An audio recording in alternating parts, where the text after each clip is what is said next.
Hello there, and welcome back, guys. And we're back with a different kind of video, doing like a kind of selection prediction kind of thing on what I think the Lions should go with and what I think will kind of happen. But anyway, we'll get straight into it, talk about it a little bit, and hopefully sparks up a little bit of debate, a little bit of a little bit of that saucy whatever. All right, let's get into it. Right, so this is my 2021 Lions choices. And number one, Wyn Jones, because he's just dominated the forwards pretty much every game Wales have played. Next to him, two and hooker, Cowan Dickey, just for his brute force and that's just quick style of play. Fuck, I got cramp everywhere.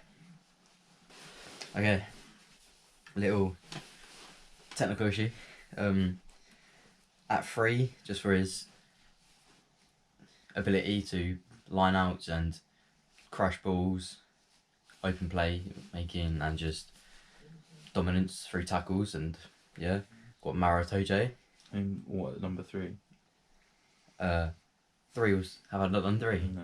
Okay, at 3, we have Carl Sinclair for his just brute force, pretty much. My intro, my team is mainly just off brute force and pace, but we'll get onto that later. So at 4, I've already said Maro. But Jonathan Davies, it's just his hard carry and his open play awareness.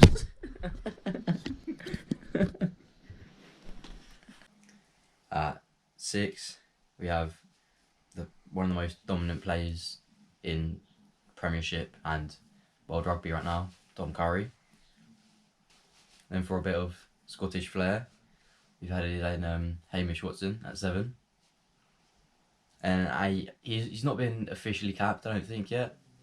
But he should definitely be making this team, as he's just player of the season easily. Sam Simmons. He's just been controlling the Premiership seasons now. 9, we've gone back to Scotland with Ali Price for his just pace off the ball and little jammy little lines he does, and his box kicking abilities. At 10, we've got a bit of it, probably the oldest player we have so far with Farrell. He's going to bring in a bit of experience with the Lions and controlling the midfield. We got the young Welsh speedster Louis Summit.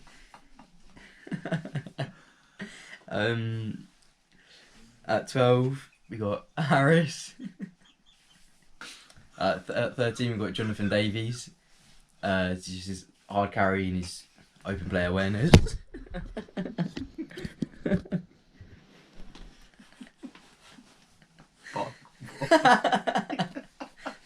At 14, we have some Lions experience again through England, and he's just been on form recently for England as well, Anthony Watson.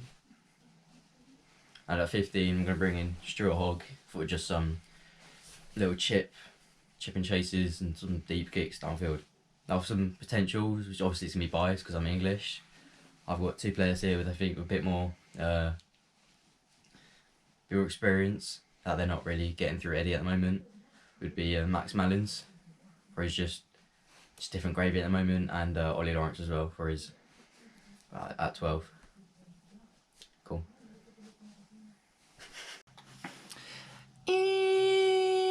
At 1, we have your man, Mr. Wyn Jones. What else can you say? This man's been absolute class for Wales. Didn't really know much about him until kind of like burst on the scene with Wales, kind of started playing really well, man of the match performances, stuff like that. So in at 1, Wyn Jones, and it's just his work rate, carries the ball continuous, making meters all the time, and just all around the pitch, good scrummager, maximum effort, class. The only other thing that person that I'd have, obviously not in form, been injured, on his way back, but is a world class prop, Mako. But obviously not really in form at the moment, not playing as much rugby, so that's why I go with Wyn Jones, and it's obvious why he's been playing class. And at number 2, we've got your boy, Ken Owens, right next to him. Again, consistent, just playing class for Wales, in there, just controlling the scrum. And yeah, same, just gets through a bundle of work, does his job well, and what else can you say? It's just what you want from a hooker. You want them to be dynamic, get through the work, and yeah, just be solid. Another England player that I'd have, Jamie George. Same again. Not been playing the best through the Six Nations. I think it's quite obvious, but just needs a bit more game time and playing like consistently and like as much as he can. Just because if you're not playing at the top against top players, you're obviously not going to be pushed as much. So that's why I went Ken Owens starting. Boom. Number 3, this beast, Tadhg Furlong. That is it. He is a beast. He's a big bloke. He wins penalties, class in scrum, solid. Just look at the size of him. Yeah, and just gets around the park, wins penalties, solid. Big chops, big carries. That is what you want from a prop. There you go. In at 4, the absolute beast, massive. Just you want him in your team. Maro Itoje. He even playing in an England side like from the Six Nations that struggle to kind of get that momentum and stuff. He creates things. He puts pressure on. He's a rugby nose.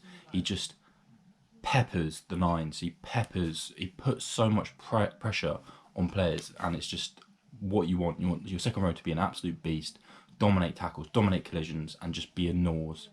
And that is why he is one of the best in the world, and that is why he's starting for me in this team. Nice. 5. We have a bit of a different player here. I didn't really know him before the Six Nations, but he's just been tearing it up. And like I feel like I might have watched him before for like domestically in like the European Cup or whatever. But Tadhg Burn, class, just work rate, wins penalties all over the pitch. 80 minutes, just getting through work, and it's paid off. You've seen, and that's why he's in so many people's teams for Lions, Six Nations, team of the tournament, and he's just been class. So that's why I've got him in at 5. Here we go. My back row. My back row is a bit mixed up because I want like dynamic, explosive players who just get through so much work and who are just like just phenomenal, just unhuman, machine-like, just absolute domination on the pitch.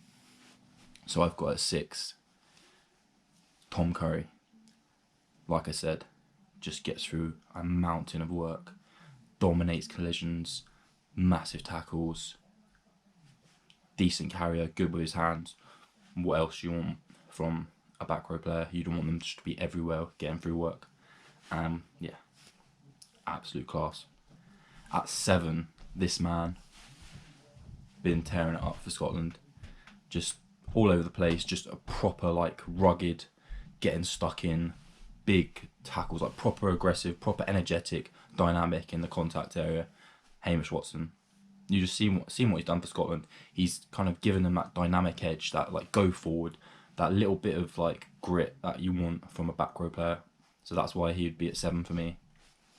And then here we go, to finalise the back row, I go with CJ Sander. Just on pure form and pure size, like he just dominates collisions, makes those meters, and he's a good like big figure to have in that pack, just to have as a little bit of knowledge, and just to kind of have like a little bit of a calm head on his shoulders. And it does show definitely for Ireland, and yeah, I feel like he definitely deserves to be in that Lions starting team.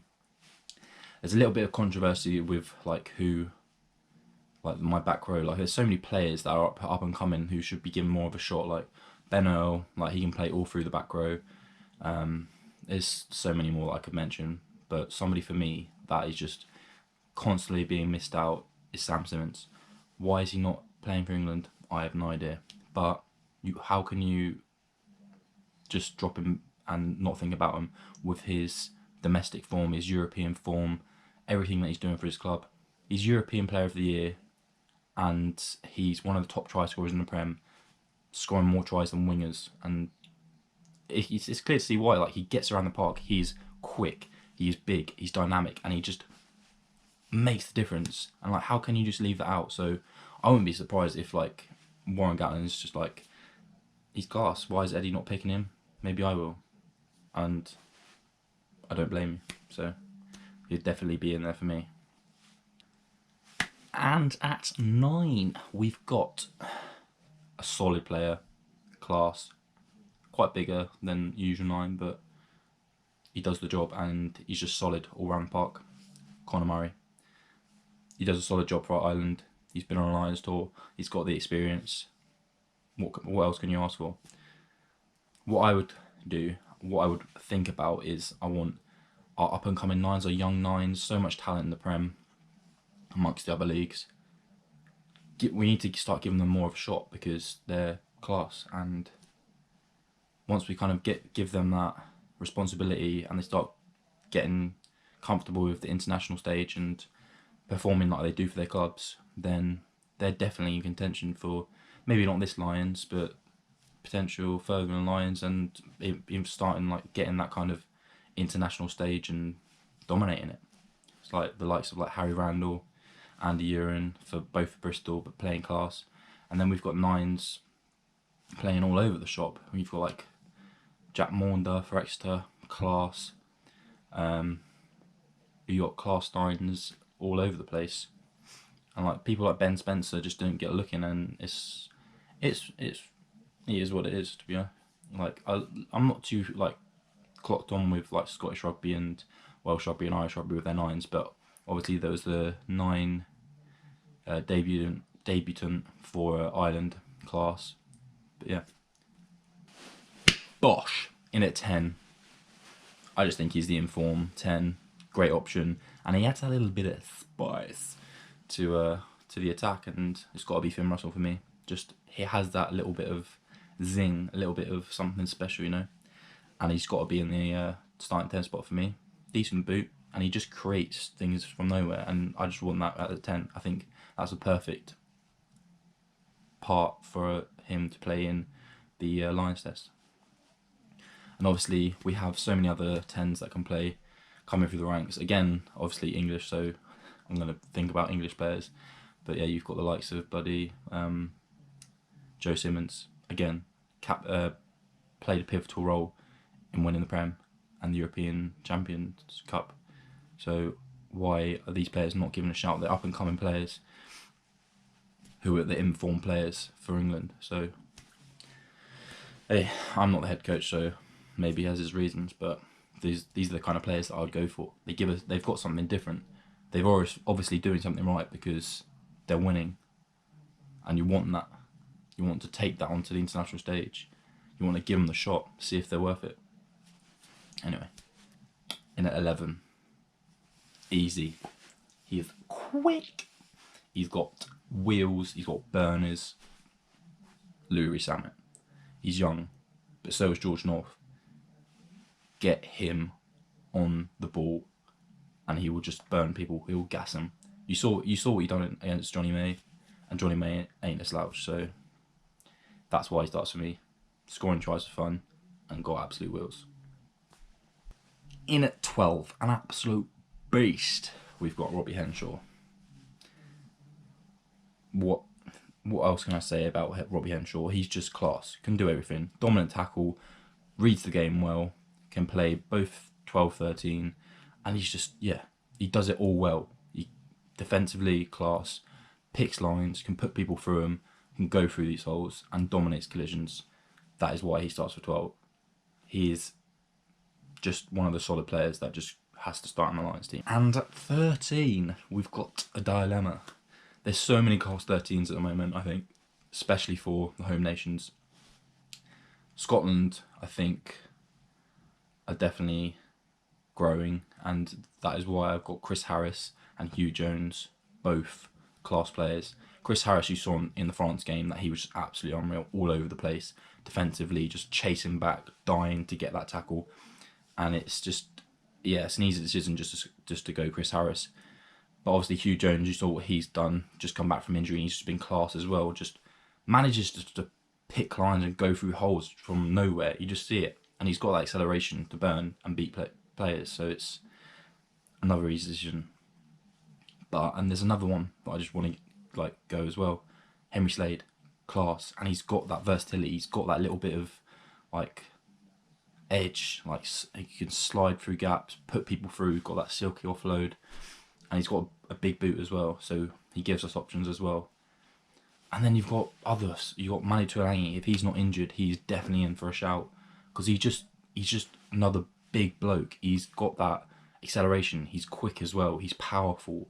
You can't just brush that aside. He's just a class player, so he would be in for it as well. But I feel like one of those three would definitely should be going. 14, another one, another dilemma. But we've got Anthony Watson, speaks for himself, class player, can play 15 as well. That's another option. That's why he can go, because he can fill those both roles.